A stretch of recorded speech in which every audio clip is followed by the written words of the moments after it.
Welcome into So Steamroom. We're talking the Cubs taking 2 or 3 from the Cardinals, Bulls draft options, some OTAs at Bears camp, the apocalypse not happening, and the beginning of our long-distance relationship.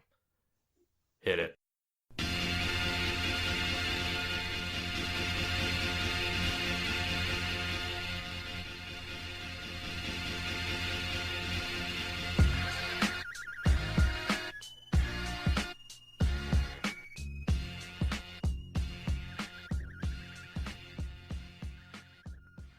What's up, everybody? My name is Drew Edstrom, and the other co-host of this podcast, joining us via the interwebs, Blake Van Pocky.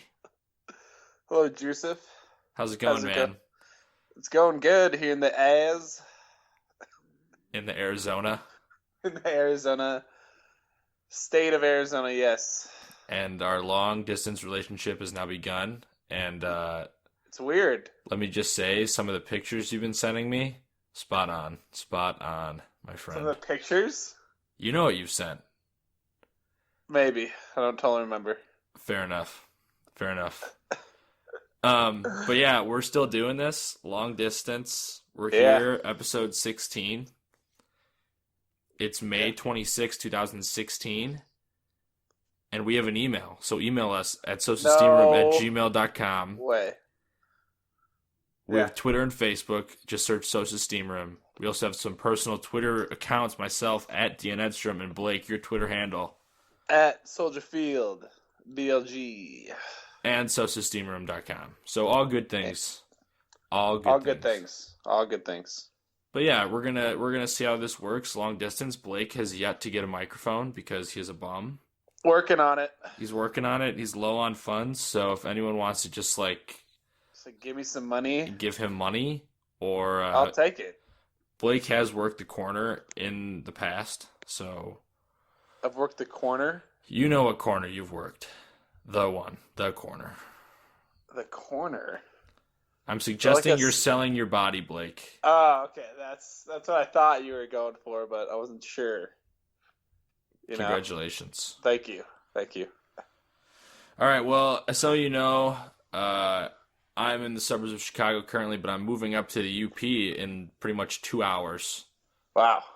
So that's soon. We will be up there, and Blake will be in Chicago. He's actually coming back right when I'm leaving. So. Yep.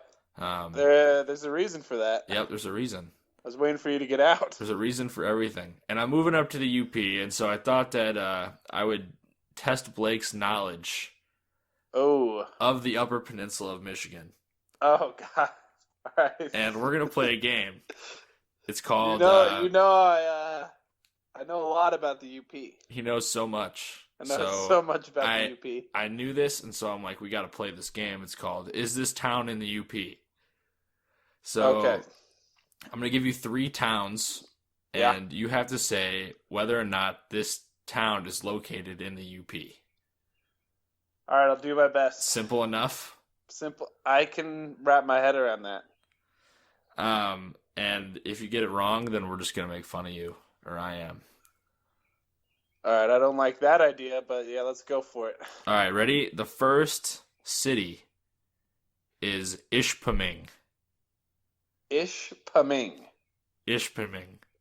I'm gonna go ahead and say that one's not UP, and it's in Sweden. You are 100% wrong. It is in the UP. So 0 for 1. Ishpeming. Yep. That's a dumb. I'm never going to that. Never going to that city. Look it up. I'll look it up. All right. Next city that we have for you is Muskegon. Oh, that's Michigan, but that's not UP. You are correct, Blake. Good job. I knew that one. Good job. That's in Central Michigan, people. They didn't know? Yep, they know. I'm sure they know. Now they know, because I told them. You're so informative. I know. All right, and the third and final city on our little game here is Eagle River. Oh, that's awesome. I'm going to say yes, absolutely. That's in the UP. You are wrong. You are wrong. Are you serious? Yes. So only Ishpeming is in the UP? Yep, out of the cities that I gave you. Wow, that's I'm disappointed. You should be disappointed in In the yourself. whole state of Michigan. Well, Eagle River is right next to the UP, but it's actually like in Wisconsin. It's right on the border, so you're wrong. So it kind of counts. It's like half. I'll give Half you points. I'll give you a quarter of a point. My teacher would give me at least 3/4. I'll give you a half. So you're 1.5 out of 3, which Three is and a still, half. which is still 50%. So you fail. That's pretty good. No, it's not. You should not be proud of that effort. D equals diploma, Drew. That's an F. 50% is an F. F equals Frankfurt hot dog. I have nothing to say. All right, well, let's talk sports because this is what this thing's about, right? Last time I checked. Is it? It's about Frankfurt hot dogs, apparently. We could talk about that. I could talk about that for like 2 hours. What do you put on a hot dog, Blake? So many things. So many things. Sometimes different things. Do you put ketchup on a hot dog? Not all the time. Good. Never Every once in a while. No. Screw Chicago. I put ketchup on everything. Well, you heard it here. Screw Chicago. Love Blake. And then mustard. All right. Well, let's get into some Cubs. You like the Cubs? I do like the Cubs. And they're currently 31-14, and they're 5 games up on Pittsburgh. And I want to play another game. Ooh, okay. It's called "Are the Cubs Still Good?" Question mark. No. End of game. So the Cubs have kind of had like a rough patch, if you don't even want to call it a rough patch, because the Cubs have been the BABIP gods have been working against the Cubs. They're only the whole month of May, they have lost every single game they've lost has either been by 1 or 2 runs. Yep. So they're not getting blown out. That's crazy. And their run differential was still positive even through that losing streak. So I wouldn't call it like a slump, but they've just lost some games because baseball. Yeah, it's going to happen. It's a long season. Yeah, absolutely. So just like some untimely hitting, poor luck, good defensive plays. The offense just kind of shut down for a weekend. It's true. And hey, they played a good Giants team too last week. Absolutely, and we'll get to that. That's a very good Giants team. And we'll get to that. But people all over the internet were freaking out for a short time about the Cubs, being like, "What is this? They're not allowed to slump." And so, we're gonna play this game talking about, are the Cubs still good or not? And it's gonna provide some peace of mind to those Cubs fans. To all the listeners out there. So, Blake, I'm going to give you 3 stats here, and you're just going to tell me, based on those stats alone, are the Cubs still good? Pretty simple. Okay. All right, ready? The Cubs have 31 wins. Jake Arrieta is 9-0. As a team, the Cubs have a 37.9 WAR. Blake, are the Cubs still good? Maybe. I'm going to go, hell yeah, they're still good. I'm going to go, yes. Yes, they are still good. We go with a hard yes. I would say, just look at the first number. You don't have to look at the other 2 numbers. 31. And then you look at everyone else's specific number, and you'll see that the Cubs at the top of that list. It's true. So for all you people out there, they're still a good team. So everyone calm the heck down. Are people freaking out? I saw some freaking out. They were at the end of the Giants series, and a little bit, like, it started to peak at the end of the Brewers series, because then, I mean, they lost 2-3 to Milwaukee, which shouldn't happen, but baseball. Yeah, it happens. And then they went to San Francisco, and their offense couldn't do really anything at all. And so people were like, "Oh, what is happening?" Even people were calling out Rizzo, which was so weird. Because people, if you don't realize, Anthony Rizzo is the heart and soul of your team. So for you to just hate on him over and over and over again, when he's still at the top of the ranks for the Cubs in RBI and home runs, calm down. I can promise you this: he's gonna get out of this slump he's in right now. He is. He's going to explode. Happen. He's too good not to get back on track at some point. Yeah, absolutely. And now the weather's warm at Wrigley, so Goodbye, ball. goodbye baseballs. They're See you gonna later, go ball. flying out of there. So yeah, let's Remember, talk about this good team for a bit. This very good team. The Brewers? No, the Cubs. Oh, we're talking about The Brewers are not a very good team. Oh, okay. That makes sense. Yes.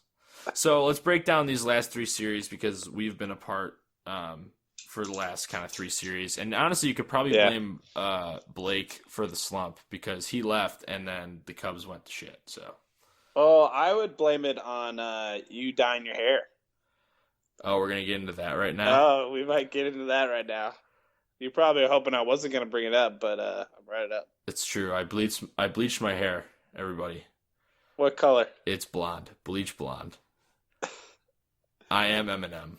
Did you buy a chain? I used my dad had actually I used my mom's chain. Your mom had a chain. My mom had a gold chain, and so I wore it. Really? I might make the cover of this podcast me as Eminem. So I like that. All right, it's just gonna happen. I'll just own it. I'm but glad. I dressed up for my students, and it was a great time. And it was right after I graduated college. And it was just fun to do. And now my hair is still blonde, and I'm going to have frosted tips. And now he's starting to rap. Now I'm starting to rap. He thinks he's actually good, and he's not going to, he's going to become a rapper full time. It's true. It's true. I already got signed. Yeah. I did. Believe that. EP dropping soon. I believe it. So last 3 series, started off with the Brewers series in Milwaukee, and honestly, the Brewers pitchers were just on top of their game, hitting their spots consistently, a lot of weak contact for the Cubs. And I went to that extra inning affair. Oh, great game. In Miller Park, which was like one of the weirdest games I've ever been to.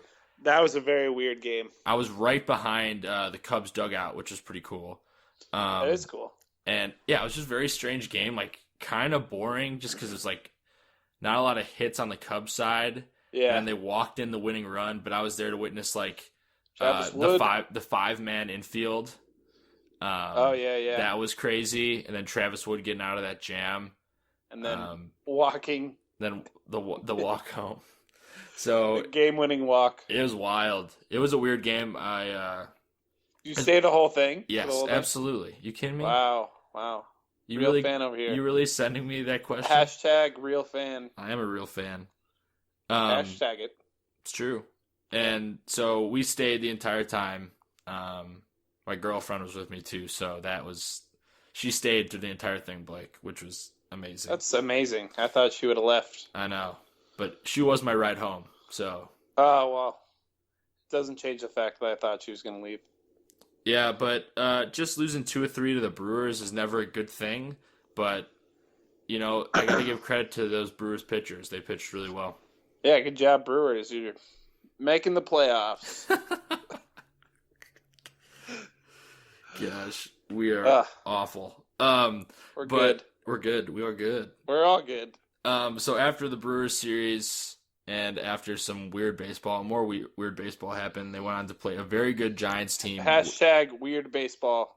Hashtag it. It's true. But this Giants team, I think they're the second best team in the NL. Without a question. Yep. And they're right there with the Cubs. If their pitching picks it up, they're going to be very scary. Which they have been. That starting rotation has been really good. The fact that the Cubs weren't able to beat a corpse, which is Matt Cain, kind of made me really upset. Whatever, they'll get to him at some point. But yeah, they always do. Cain and Peavy for the Giants have had kind of weird seasons, not as good as they've been in the past. Well, like you said, they're literally corpses walking. They are walking corpses. Yeah. So that Giants series in San Francisco was a little bit frustrating, and it caused the turmoil of Cubs Nation. But I think that Giants team is going to be dangerous going into the postseason, along definitely. with the Cubs. Yeah, I mean, 2 best teams in the NL.